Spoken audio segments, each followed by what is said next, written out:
बिना परिणाम सोचे कर्म कैसे करें? क्या ऐसा संभव है?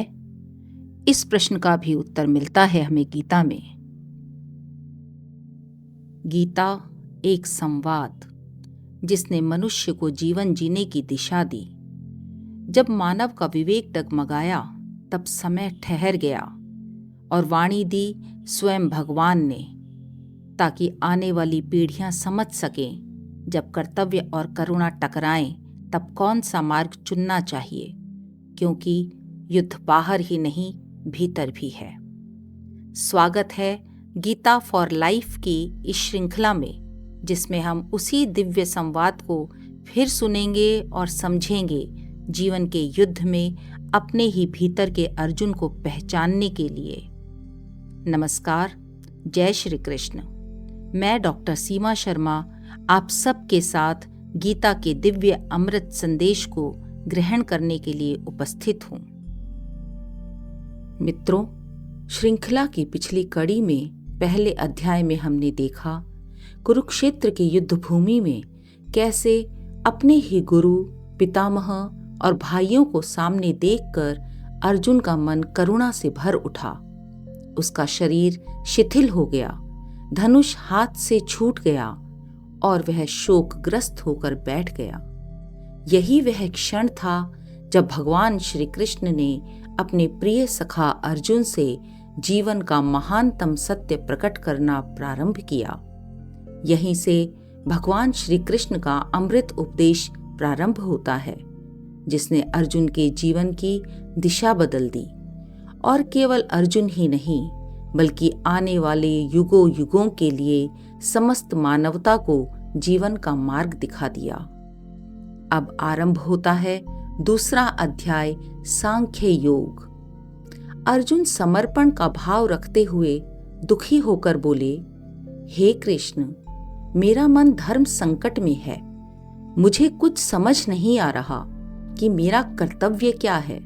मैं आपसे विनती करता हूँ, आप मेरे गुरु बनकर मुझे सही मार्ग दिखाएं। श्री कृष्ण ने देखा कि अर्जुन मोह और शोक में डूबकर अपना कर्तव्य भूल चुके हैं। वे बोले, हे अर्जुन, यह मोह तुम्हें शोभा नहीं देता।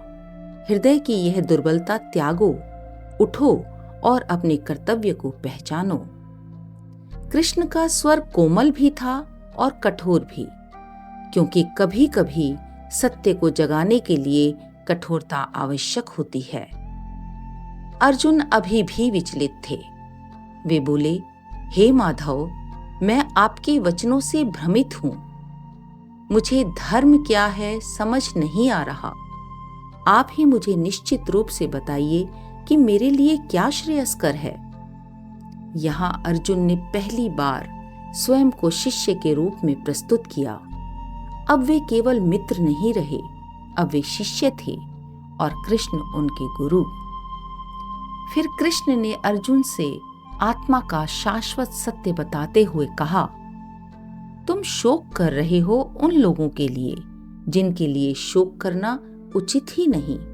सत्य यह है कि आत्मा न जन्म लेती है न मरती है। यह अजन्मा, नित्य, शाश्वत और पुराण है। शरीर के नष्ट होने पर भी आत्मा नष्ट नहीं होती।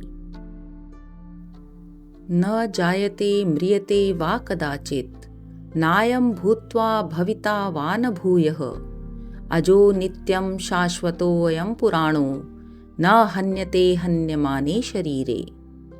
अर्जुन, यह देह नश्वर है, लेकिन आत्मा अमर है।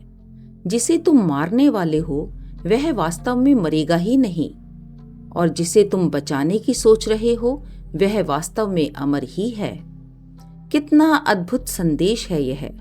आज भी जब कोई अपना हमें छोड़कर चला जाता है तो हम शोक में डूब जाते हैं, लेकिन कृष्ण सिखाते हैं कि शोक मत करो।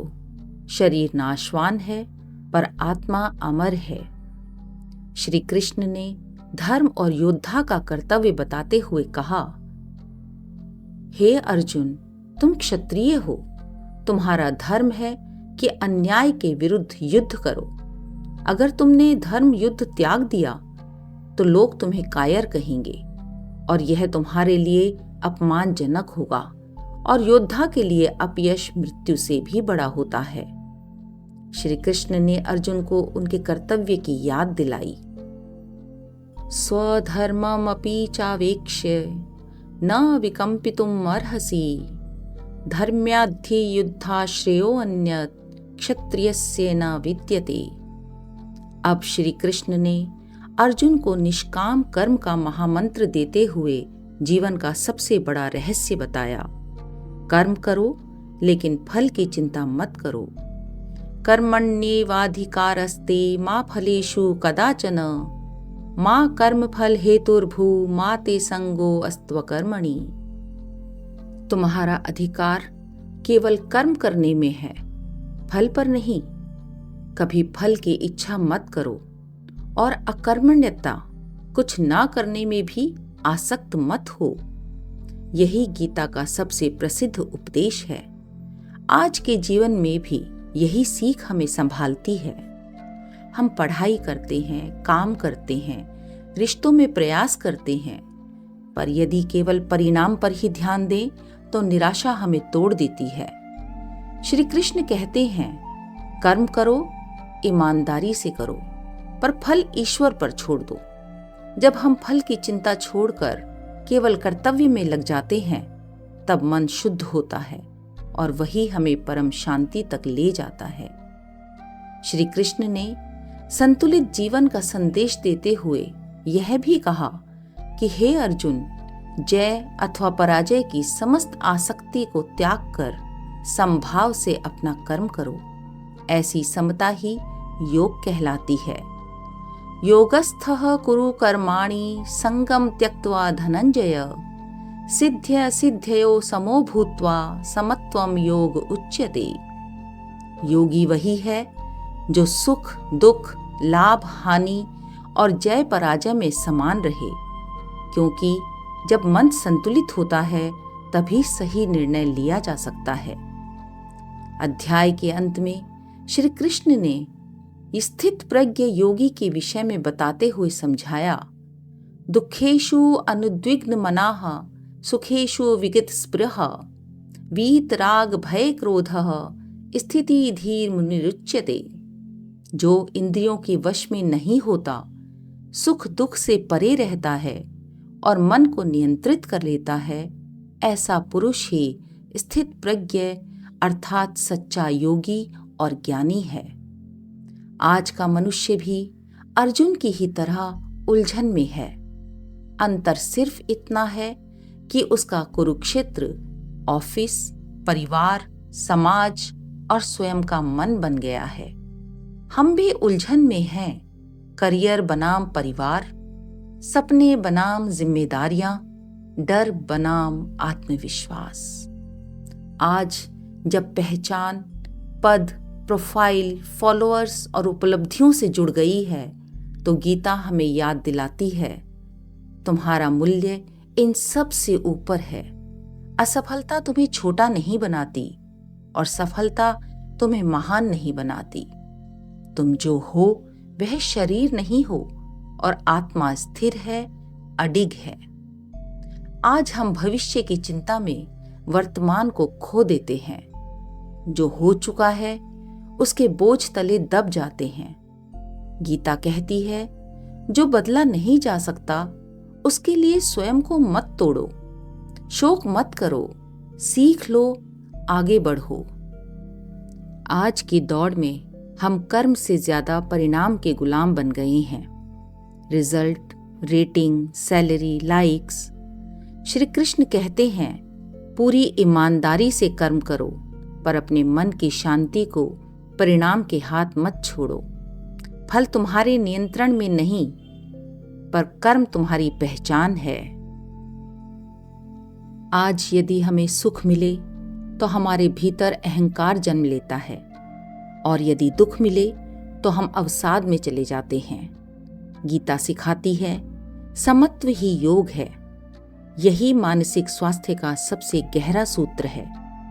जब जीवन में अंधेरा छा जाए, जब मन हार मानने लगे, जब निर्णय धुंधले हो जाएं, तो याद रखिए, जैसे अर्जुन अकेला नहीं था, श्री कृष्ण सदैव उसके साथ थे, वैसे ही कृष्ण का संवाद आज हमारे भीतर भी गूंज सकता है यदि हम सुनने को तैयार हों। मित्रों, सांख्य योग हमें सिखाता है, टूटो मत, समझो, भागो मत, जागो, डरो मत, अपने कर्तव्य में स्थित रहो।